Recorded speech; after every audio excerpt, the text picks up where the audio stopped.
नमस्कार साथियों, West Central Railway WCR zonal railway से आप सभी के लिए अपडेट्स आए हुए हैं। ऑफिशियल वेबसाइट विजिट करने के बाद रेलवे रिक्वायरमेंट से पेज ओपन करेंगे। इसमें हम नीचे की तरफ चलेंगे। Other group D notification, minimum educational qualification for direct requirement of staff in level 1 of the pay matrix CNRRC 01/2019। इस नोटिस को हम डाउनलोड करेंगे और इसमें हम देखेंगे क्या क्या खास बातें हैं। पेज ओपन हो गया है। Government of India, ministry of railways, railway board, attention educational qualification for railway jobs in level 1। और इसमें हिंदी और इंग्लिश दोनों में है। हम इंग्लिश में चलते हैं। The prescribed minimum educational qualification for direct requirement of staff in level 1 of the pay matrix in civil engineering, mechanical, electrical and signal telecom departments and in the catering wing of railways is 10th pass plus national apprenticeship certificate NAC generated by granted by National Council for Vocational Training और 10th pass plus ITI। इसमें बताया गया है कि अब जो अगली vacancy आएगी ग्रुप डी में बहुत सारा होता है। सिविल इंजीनियरिंग है, मैकेनिकल है, इलेक्ट्रिकल है, सिग्नल एंड टेलीकॉम है। ये सारे डिपार्टमेंट्स जो हैं इन सभी में 10th प्लस NAC यानी कि अप्रेंटिसशिप लगेगा या फिर 10th प्लस ITI रहेगा। This prescribed minimum educational qualification was however relaxed to 10th pass और National Apprenticeship Certificate NAC granted by National Council for Vocational Training और ITI और equivalent for requirements to level 1 post oblique vacancies in the technical departments of railways notified under centralise employment notice number 02/2018 and RRC 01/2019 issued by Railway Requirement Boards in February 2018 and March 2019 respectively. आपको पता होगा group D की 2 भर्ती आई थी 2018 में, जो कि CN number 02/2018 था, और ग्रुप डी का 2019 में 1,03,000 पदों पे, जिसपे कि अभी एग्जाम चल रहा है। It is for information to the general public that this relaxation in minimum educational qualification was only a special dispensation for requirements being done under centralise employment notice number 02/2018 and RRC 01/2019। ये जो relaxation दिया गया था minimum education qualification का, ये 2 CN number के ही अंदर दिया गया था। The minimum educational qualification for future requirements notified after 15/6/2019 in level 1 of the pay matrix in technical departments.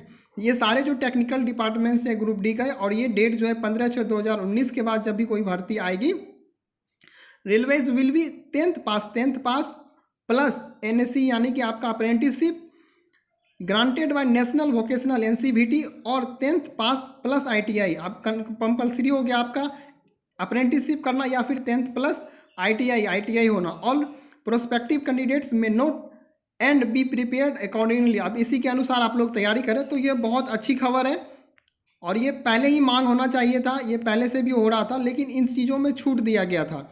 तो अब हम बात करते हैं इसमें थोड़ा सा अप्रेंटिस के बारे में। जैसा कि आप लोग ये देख रहे हैं, पर्सनल ब्रांच का है, DRM ऑफिस कॉम्प्लेक्स वाल्टेयर। यहाँ से आप 7 नंबर देखिएगा, जो कि मेरा नाम है, और मैंने भी अप्रेंटिस किया है TRD OHE अर्कू से।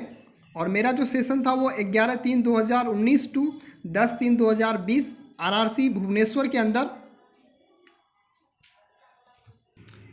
मेरा ये ट्रेनिंग के दौरान का ही कुछ पिक्स हैं। अभियंता कार्यालय, पूर्व तट रेलवे, करसन ऊपरी उच्च करसन होता है इसका। Araku, office of the senior section engineer, east coast railway, TRD OHE Araku. यहाँ से आप मेरा जो मुझे स्टाइपेंड मिल रहा था 8802 रुपया, वो आप देख सकते हैं। मार्च 2020 के लिए वेतन पर्ची, इसमें नाम, आपका जो पद है, डिपार्टमेंट, स्टेशन, बिल यूनिट, आधार नंबर, सारा कुछ इसमें दिया हुआ है पूरी तरह से। एग्ज़ाम सेंटर है जहाँ मैंने कंप्यूटर बेस्ड एग्ज़ाम दिया था। तो आप लोगों को जो अप्रेंटिस का फॉर्म भरना चाहिए कैसे क्या होगा, इसके लिए हमने एक शॉर्ट वीडियो बनाया था 10th के बाद आपको क्या करना है।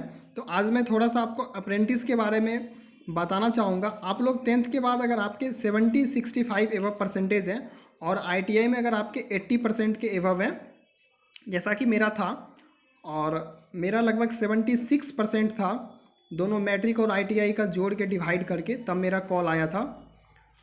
तो आपका वहाँ पे डॉक्यूमेंट्स वेरिफिकेशन, मेडिकल होने के बाद आपको जो भी डिवीज़न अलॉट होगा वहाँ पे जाना है। वहाँ पे आपका जांच होगा, जैसा कि मेरा सीनियर डी विशाखापट्टनम जांच हुआ था। वहाँ पे सारा कुछ होने के बाद आपको जो भी वर्कशॉप या जो भी स्टेशन या जहाँ भी ऑफिस भेजना है वहाँ भेज देंगे, और वहाँ पे आपका 1 साल तक ड्यूटी लेंगे। उसके बाद पेमेंट भी, स्टाइपेंड आपको मिलते रहेगा, पेमेंट नहीं मिलेगा, स्टाइपेंड मिलता है। और वहाँ से आपका एक, उस समय तो हम लोगों का बहुत सारा एग्ज़ाम हुआ था। वहाँ पे एक हमारा ओरल हुआ था ऑफिस के अंदर, फिर DRM ऑफिस के अंदर हमारा एक ओरल हुआ, रिटन एग्ज़ाम हुआ, फिर हमारा फाइनल एक कंप्यूटर बेस्ड एग्ज़ाम हुआ। लेकिन मैं 110 बैच में था, अब उसके बाद के बैच में बदलाव हो गया है। अब आपका मैट्रिक और ITI में जो नंबर रहेंगे उसी के अनुसार आपको अप्रेंटिस में नंबर मिलेगा। और मार्च 2022 में रेल बोर्ड के द्वारा भी अब अप्रेंटिस वालों को एक फ़ायदा दिया गया है ग्रुप डी में। उनका पहले तो फिजिकल जो PET होता है वो माफ़ कर दिया गया, आपका डायरेक्ट मेडिकल और रिटेन एग्ज़ाम होगा, और डॉक्यूमेंट्स वेरिफिकेशन के बाद आपको डायरेक्ट ज्वाइनिंग मिलेगी।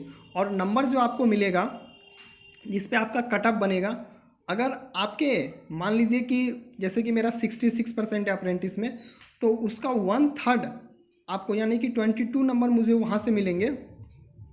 और ग्रुप डी का आप 2018 का देख लीजिए, 19 का तो अभी एग्ज़ाम चल रहा है। ऑल इंडिया में UR का किसी भी बोर्ड में आप ले लीजिए, ओनली एंड ओनली 31 नंबर, यानी कि अगर मुझे 22 नंबर वहाँ से मिल रहे हैं और अगर मैं 9 नंबर ला लेता हूँ तो हमारा सिलेक्शन ग्रुप डी में पक्का है। तो आप लोगों को भी रेलवे से अप्रेंटिस जरूर करना चाहिए। और अप्रेंटिस का जो ये फ़ायदा मिलता है, ओनली एंड ओनली आपका रेलवे से ही अप्रेंटिस होना चाहिए। अदर किसी से भी आप अप्रेंटिस किए हो तो उसका फ़ायदा आपको नहीं मिलेगा। हाँ, आप जो ITI कर रहे हैं, ITI आपको NCBT या SCBT दोनों में किसी से भी कर सकते हैं, वो आपका चलेगा। और ये सरकार की बहुत ही अच्छी कदम है, इसको बहुत पहले लागू कर देना चाहिए था, बट कोई नहीं। लेकिन अब इसमें बदलाव नहीं होनी चाहिए, जो आपने ये कर दिया सो अब कर दिया। तो और आगे हम अब बात करते हैं कि अब जो भर्ती आएगी वो कब आएगी। LP टेक्नीशियन, JE, MI और ग्रुप डी RPF, इन 4-5 चीज़ों का वैकेंसी आने वाला है।